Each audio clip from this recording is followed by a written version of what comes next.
Hello everyone and welcome to my channel, and today I'll be reading a multi-character listener by me. So let's get into it. Arlecchino. Arlecchino is usually more dignified than this, but sometimes she too gets her moods to do things that she wouldn't usually do. It's not wrong to be a little bit whimsical sometimes, and it's definitely not wrong to want to tease you and see that blush on your face. It was entertaining and usually did not take much effort. So as he passed by her, and since there was no one else around, she slapped her butt, smiling as she looked at you and the way you looked at her like she was ridiculous. Arlecchino, just what did you do? I have no idea what you're talking about. Please be more clear. Then I can understand. She said, and she definitely understood.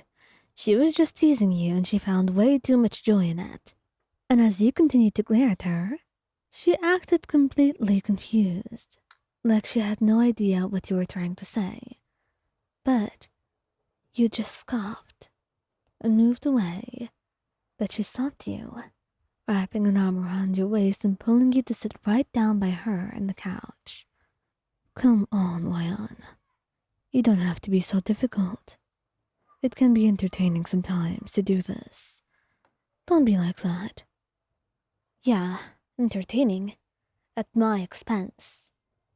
You respond, and she chuckles, kissing your cheek.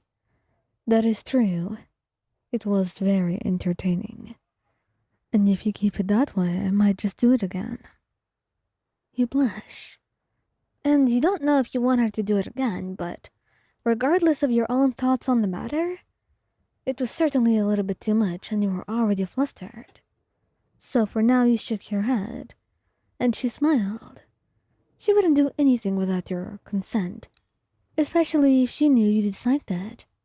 Sometimes she may do things, but it matters whether you want these things or not, and it was clear that you were not very interested in what she was offering. So instead, she just held you close and kissed your cheek. She just wanted to be by you. And sometimes that also meant teasing you, just to see your reaction. You made it very entertaining, and she could not resist the joy from it.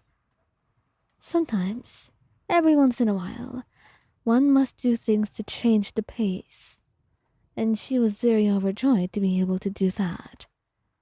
But as you sat by her, she started to stroke your hair, looking at you with much joy and love in her eyes. So, what do you think? Do you want me to do it again?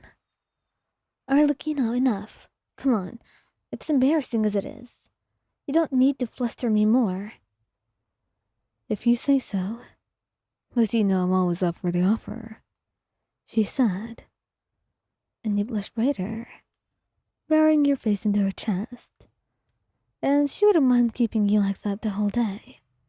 It was nice to hold you like this, and she was certainly having the time of her life, being able to see you blush and act so shy over the most little and mundane of things. She could definitely do a whole lot more, but that would be for later. She didn't want to overwhelm you all of a sudden. Childe certainly would not mind doing anything that would be considered bold by any means. In fact, this is his favorite thing to do in the world. Sometimes he just wants some entertainment. Sometimes he's simply bored.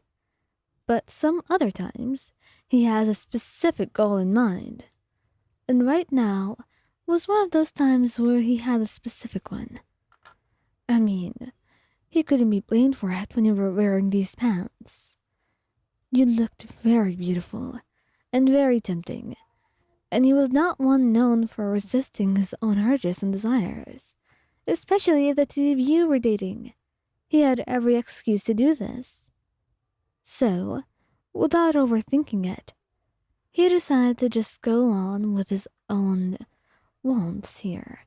Be a little bit selfish. It wouldn't be so bad. He would get what he wants, and most of all, you would be looking at him like he had flustered you. and he loved seeing you being pouty and blushing. It was cute. And today he didn't have much to do. It was getting a little bit boring around. So it adds some action in the day, instead of everything being so boring and mundane. So as you passed by him, and he slapped you behind, he blushed brightly, letting out a squeak as you turned around, your hands on your hips as you looked at him. Child, explain this behavior this instant, because I will not accept that. Oh, he won't? Well, you've got to convince me. Because as far as I know, you're accepting it right now. He says, moving to do it again, before you just throw a whole pillow in his face. And he's not mad about it. Instead, he's laughing. He finds this way too funny. And honestly, you would be mad if you didn't love the sound of his laughter too. So you sighed, shaking your head. You've got to be a bit more respectful, instead of just leering at me like this. Honestly, if we hadn't been dating, I would have called you a creep. But we are, so I'm pretty safe. I can look at you all I want. And touch you too, right? With permission. And maybe without being an absolute pervert about it. And I don't mind asking. It's simply that sometimes you don't have to. You've known each other for long enough, haven't we? You look at him, rolling your eyes and nodding. But sometimes his behavior can be a little bit shocking. You would need a bit of a warning. And you told him that, and he understood. But sometimes he also just wanted to see you be a little bit surprised and blushing, just as he was seeing you right now. And the best way to deal with it and calm you down was to wrap his arms around you, pulling you close to him, and kissing you hard enough that you forget about words and all of your arguments. And it always works without fail.